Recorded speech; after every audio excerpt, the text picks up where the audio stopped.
Bonsoir à tous, bonsoir à toutes, j'espère que vous allez bien. J'espère aussi que vous avez la pêche ce soir. Alors ce soir, je vais continuer la leçon ou bien le cours de la poésie et de la versification.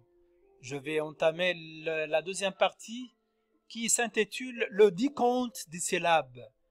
Mais tout d'abord, je vais vous lire la première strophe du poème qui s'intitule Clair de lune de Victor Hugo.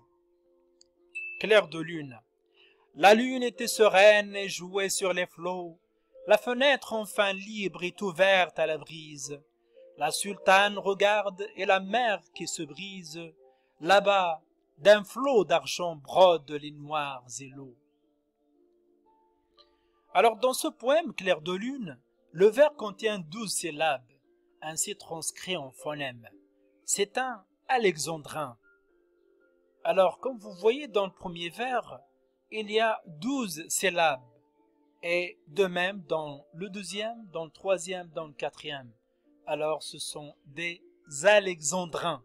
Et on dit alexandrin et on ne dit pas alexandrin. Alors, les règles pour compter les syllabes. C'est Malherbe. Alors, la question qui se pose maintenant, qui est Malherbe? On va voir, on va découvrir ce grand poète français qui était à l'époque. François de Malherbe. François de Malherbe, né à Caillon en 1555 et mort à Paris le 16 octobre 1628, était un poète français. Épuré et discipliné, la langue française a été l'ouvre de sa vie. Malherbe considérait la poésie tout à fait comme son métier. On peut le considérer comme le premier théoricien de l'art classique, fait de mesure et bienséant, c'est l'un des réformateurs de la langue française. Il fut, pour cela, l'un des auteurs les plus constamment réédités pendant l'Ancien Régime. Alors, je continue. C'est Malherbe qui cria vers 1606 les règles strictes de la versification, qui ont perduré, ça veut dire se prolonger longuement dans le temps, jusqu'à l'époque romantique. Or, ces règles n'ont pas été toujours respectées. Elles se sont éclipsées, ça veut dire surpassées, effacées, occultées, cachées, au début du XVIIe siècle, pendant des années, pour ne revoir le jour qu'au cours du XIXe siècle. Alors maintenant, on passe à la définition de la syllabe. Alors la syllabe peut être définie comme un groupe de phonèmes pris ensemble. Par ailleurs, il y a des règles communément, ça veut dire couramment, fréquemment, généralement, souvent, usuellement, observées pour délimiter, ça veut dire borner, limiter, marquer les syllabes. Alors, qu'est-ce qu'une syllabe?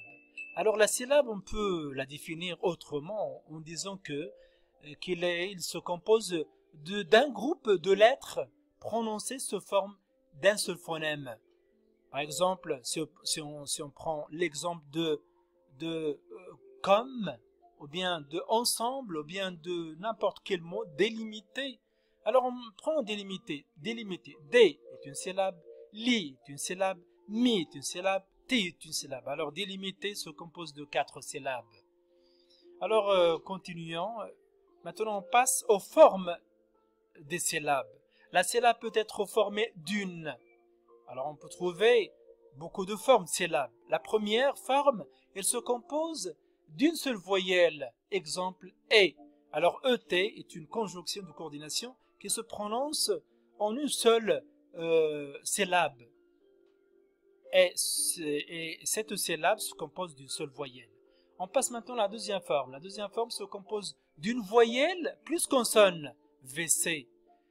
Par exemple, ir. Alors, I est une voyelle, R est une consonne. Et le tout, c'est une seule syllabe qui se compose d'une voyelle et d'une consonne. La troisième forme, une consonne et une voyelle. C'est l'inverse de la deuxième. Par exemple, dans le mot souffert, il y a S qui est une consonne et OU une voyelle. Et sous est une syllabe. La consonne dans ce cas est appelée consonne d'appui. Alors cette consonne est appelée consonne d'appui. La quatrième forme, c'est consonne plus voyelle. Par exemple, dans le mot brouillard. Alors, dans le mot brouillard, vous regardez que B est une consonne, R est une consonne et OU, O avec U, est une voyelle. Alors, avançons. D'une consonne et d'une voyelle, la consonne dans ce cas est appelée consonne d'appui. Néanmoins, il peut y avoir différents schémas. Alors, les premières syllabes dites ouvertes quand elles se terminent par une voyelle. Entre parenthèses, structure courante en français. Par exemple, consonne plus voyelle. Exemple, sous. Alors, S, c'est une consonne et OU est une voyelle. La première syllabe de souffert. Alors, sous, c'est une syllabe qui se compose d'une consonne plus d'une voyelle. La deuxième forme, CCV, ça veut dire consonne, consonne, voyelle. La deuxième consonne est combinée avec la consonne d'appui.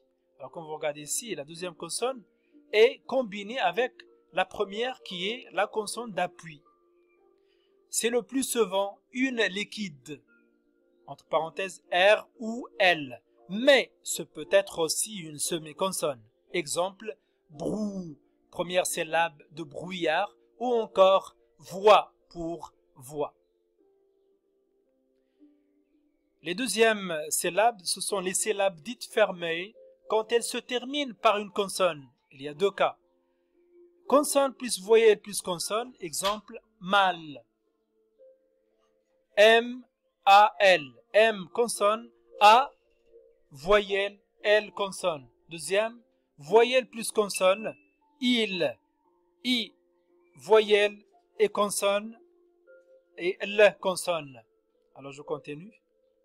Maintenant on passe à la définition du vers, le vers.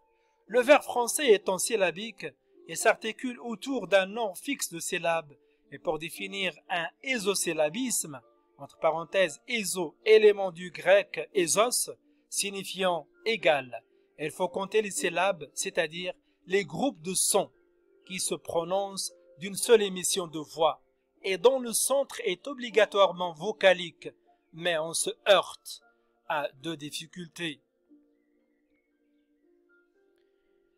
1. Le E dit muet ou caduc, qui peut être mangé selon Ronsard. Deuxième, les voyelles I, O, U, OU, quand elles sont suivies d'une autre voyelle, peuvent se prononcer dans une diction courante, soit dans la même émission de voix que la voyelle suivante, par exemple passion, nuit, fouet, soit en une émission distincte dans l'exemple meurtrier. Or, à l'intérieur du vers, les règles de prononciation courantes peuvent être modifiées. L'unité de mesure du vers français est la syllabe et le mètre, et le nombre de syllabes comptées dans un vers, ce qui détermine le type de vers.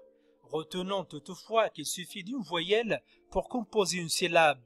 Aussi, la versification française s'avère telle une versification vocalique.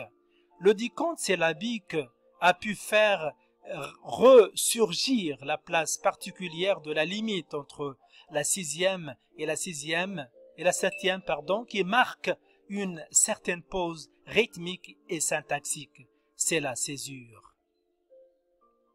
Alors maintenant, on va voir le poème de Maurice Siève, Delhi 1744. Le E caduc dans ce poème. Alors comme vous voyez, le E caduc est marqué par le rouge. De toi la douce, c'est. Alors ça se lit c'est. Alors ce E qui est marqué ou bien qui est en couleur rouge et ne se prononce pas, c'est le E caduc ou bien instable. Alors on dit ici c'est.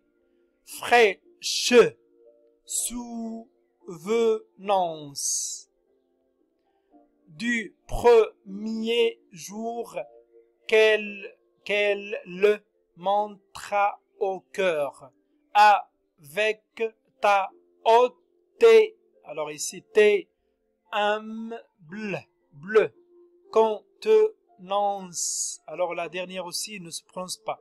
Alors le E, comme vous voyez ici, le E, quand il est suivi d'une autre voyelle, soit E, A, I, O, il ne se prononce pas.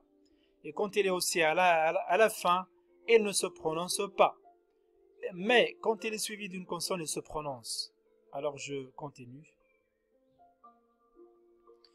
E caduque, l'apocope.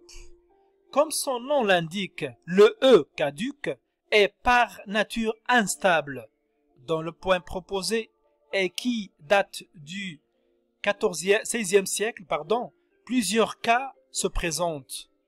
1.